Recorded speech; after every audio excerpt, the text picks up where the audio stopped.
Corgi again.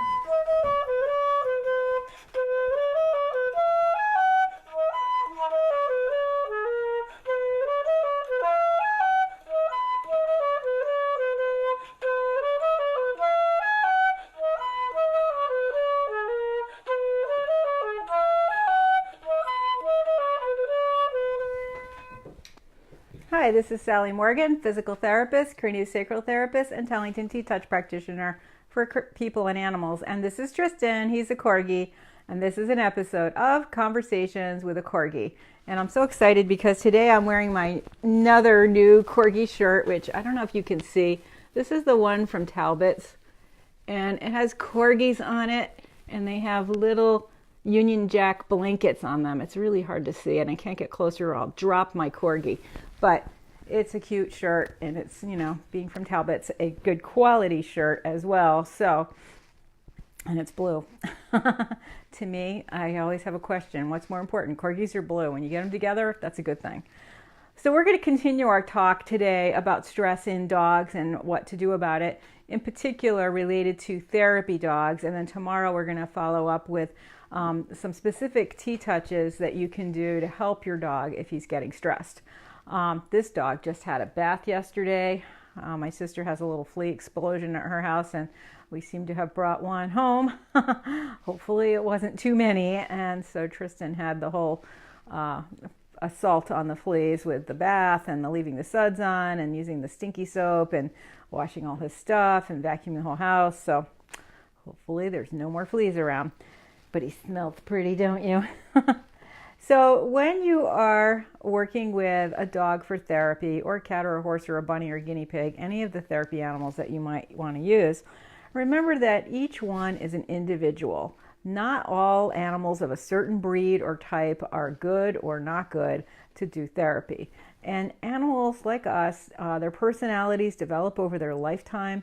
And so a dog that may have been very poorly suited to therapy work at age 2 may be a great therapy dog at age 10, and vice versa. I have some horses I've worked with who have flat out said to animal communicators, I don't want to work with kids anymore. I've been toting them around for 25 years. Do not put me near any more children. I'm done. And so those horses were great working with senior citizens and frightened first riders and things like that, but they didn't want the shenanigans of children around them anymore. So remember that every animal is an individual, and that their personality may or may not predispose them to be stressed in a therapy situation. So you really want to get a relaxed animal when you are choosing a therapy dog or horse or cat, bunny. And you want to have a dog that's enthusiastic about other people, a dog that really wants to interact with other people versus tolerating other people. This dog kind of tolerates people. He's enthusiastic about some people. People I really like, he really likes. And that may be true with your therapy animal as well. The dog up the road, his girlfriend Coco, she's so cute. Coco would be a great therapy dog. She just gets so excited by every person in her life. If she sees a person drive by in a car, she wants to meet them. If she sees people walking a mile down the road, she goes to the end of her leash and pulls because she wants to meet them. That's the enthusiasm you want when you're selecting a therapy animal. And Coco would be a great therapy animal. So you want one that's enthusiastic and really loves the work, as opposed to one who's just doing it because they want to help you out. You want a dog that really loves their job. And what does that mean? You get that enthusiasm, you get the dog wagging his tail and happily walking into the building where you're going to be working. You have a dog that really loves kids. You've got a dog that, you know, interacts with the people and doesn't just shut down and hide when you're there, which I've seen some therapy dogs do. And also, that dog may be happy and interactive today, but not tomorrow. So keep on top of your dog. And if he starts to not enjoying, you enjoy my Facebook post? Oh, thanks, Phoebe. If your dog seems to start to not be enjoying his therapy visits, give him a little break or change it up somehow. You know, your dog may be doing a kids reading group, And you might want to just bring a small toy and have the dog play with the toy, throwing with the kids for a little bit before you do the reading. And you can talk about things related to that, like how fast is the ball going, and do they have a pet at home that chases balls like a cat? Just do something to change it up a little bit so that maybe you can get your dog's enthusiasm back. And also, you want to make sure, in terms of your dog loving his job, that you've got the right group of people for him. Some dogs don't like little kids, and some dogs do, and that may or may not depend on whether or not you have kids. But a lot of dogs really love reading groups. My mom's got a Schnauzer. She loves to have kids read to her. But other dogs may not be that interested in that. They may really thrive, like some small dogs I know, being placed on the bed of a very sick person and just laying quietly with them. And that dog may not be a very good reading dog because he's just too quiet. Kids are enthusiastic. They want a dog that shows that same kind of excitement. And so pick a therapy situation that your dog is suited for, and that will help him not be stressed. If you've got a big dog, nursing homes are great for them. There's a lot of negative energy in nursing homes. Nurses and doctors and people that work there are highly stressed. I have never seen such an unhealthy industry as healthcare. So if you have to bring your dog into one of those settings, really have a happy-go-lucky dog and a bigger dog so that he can process some of that negative energy. Some of the best nursing home dogs I know are a group of Newfoundlands down in Connecticut. They are just that, they have that happy-go-lucky attitude, and they're so big and interesting, and people want to talk about them, and they have a good situation. A smaller dog might not be great going into a big nursing home, although if the dog is comfortable on a one-on-one situation, that dog may be perfect to go into an individual's room, maybe going into a hospital where there are kids with cancer, something like that. So pick a job that your dog really likes and wants to do. And then also be aware of your dog when he's there. Is he just sort of tolerating what's going on, or is he really looking for attention? Like my buddy Coco up the road, boy, she just really wants people to pet her. And it's funny because I don't think she really likes to be petted when I pet her or her person, but she wants to meet strangers. She wants to have them pet her. She wants to eat treats. She wants to be with them, and she wants to know people. So she would be a great dog to go into a big nursing home and just spend a couple minutes with lots of different people. That would be a great job for her. I don't know how happy she would be laying on somebody's bed for 15 minutes and talking with them, because she's a more energetic young dog. Maybe when she's older, she might like that. So pick something that your dog is going to like to do, and be really aware of your dog's response in the setting that you're bringing him to, so that you know if he likes it or not. Another thing that you need to think about is how your dog responds to the people that he's meeting. Maybe he's got one person he doesn't really like and 10 people he loves, or vice versa. And try to schedule your visit around what your dog seems to enjoy, so that he's got something fun right away and he leaves with something fun. So try to sandwich the fun around the things that are less fun. And some dogs, like I said, I've known some border collies that were very energetic dogs, and they love to do the walk around and meet 100 people. But when the person brought them to the hospice unit, they just were too jazzed up to be really quiet and calm. And some of those people were fine with a excitable dog. It really gave them some energy, but that dog may not be the best dog to bring to a hospice unit on a continuing basis. This is where cats often really thrive, is doing hospice work as therapy animals. So and some of the other animals too, like guinea pigs and rabbits, do really well with that quiet one-on-one interaction.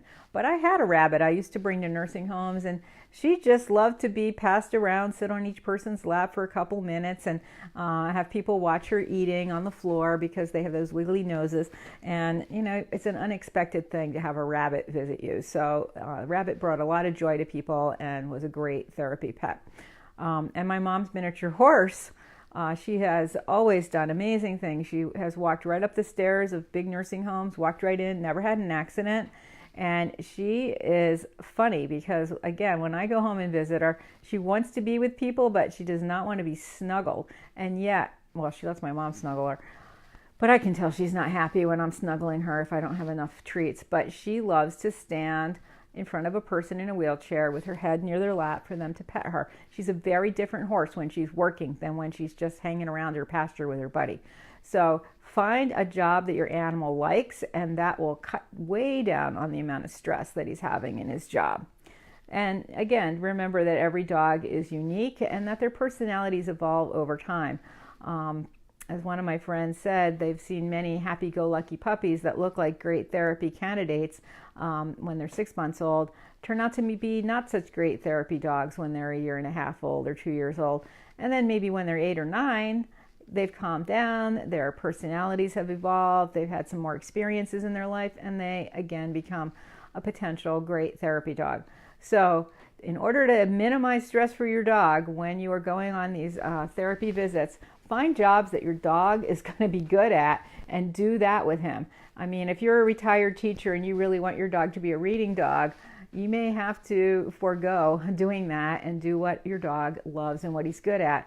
And then a specialized group of therapy dogs are comfort dogs, and you can look back on old episodes of Conversations with a Corgi to find out what the difference is between emotional support dog, comfort dog, therapy dog, service dog, all these different kinds of certifications, testing, and etc. that are out there for dogs and other animals. So check those out.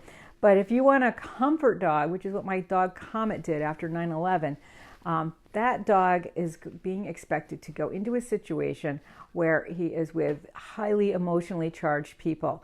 Generally, they are grieving a tragic event, including loss of loved ones and friends. And that dog has to be emotionally very balanced, very calm, very confident. And also, once you've done a visit like that with your dog, you need to put some more fun back in his life. I'm sure we all remember hearing about 9/11 when the search and rescue dogs couldn't find anyone for days and days on end and how depressed they were getting and they weren't wanting to work anymore. The same thing can happen with comfort dogs. So it's really important that you support your dog emotionally when your dog is doing all this emotional benefit for people. And a lot of us forget about that. You know, it's really important to come home and play with your dog and have fun with your dog and take long walks with your dog, get him outside. Nature is restorative to dogs and people. So if you've got a comfort dog, and don't ask too much of them. Don't ask them to do this day after day, week after week. I love the Golden Retriever group that comes out of Connecticut because they get together all the time for dog play, dog meetups, you know, practicing tricks together. And then they also go on these comfort missions across the country when there's a school shooting. I think they've even gone out to Eastern Mass where the exploding houses were. I mean, these dogs have a well-rounded social life. It's just not about working. They have fun together too, and they know each other. And it's also really nice for comfort dogs to work in groups with other dogs. I know that where I have a yoga class I teach at the Soldiers Home, the hospice unit there has a couple of particular dogs that come in when somebody is dying or someone has passed, just to sit with the family and be petted and be comforting. And those dogs do other things too. They don't just do that. So why do dogs eat grass? Because they want to throw up. Something in the grass, particularly the length of it, you know, like choking on a piece of dental floss, elicits the vomit. And so that's one of the reasons dogs eat grass. But there are many other reasons too. There could be dietary problems. They could be puppies and they're just exploring their world and finding out what's tasty. Thanks for asking that. So again, back to therapy dogs. So your dog may have the ability to be a comfort dog after he's had some experience being a therapy dog. And again, that often involves traveling with a group of dogs because you have to go to the places where the people need the comfort. But there are many comfort dogs that are now working in funeral places.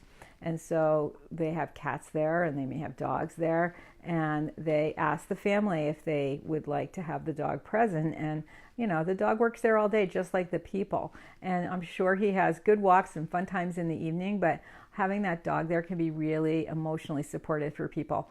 And it's real important if your dog is doing that work that you support that dog emotionally, because that is stressful work for dogs.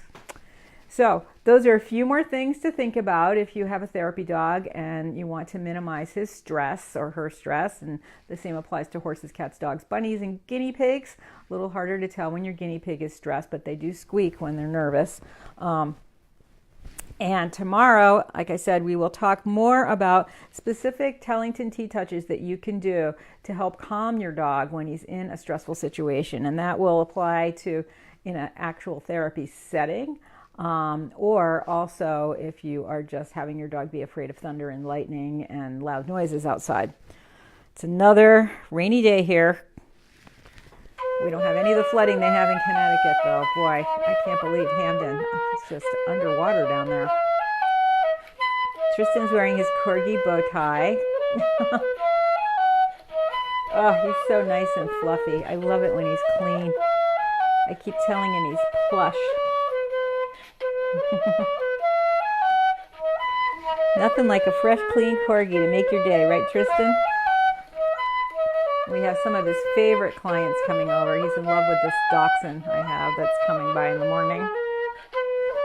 Fun day for you, and you need a brushing. As usual, the bath has loosened up all the Corgi hair.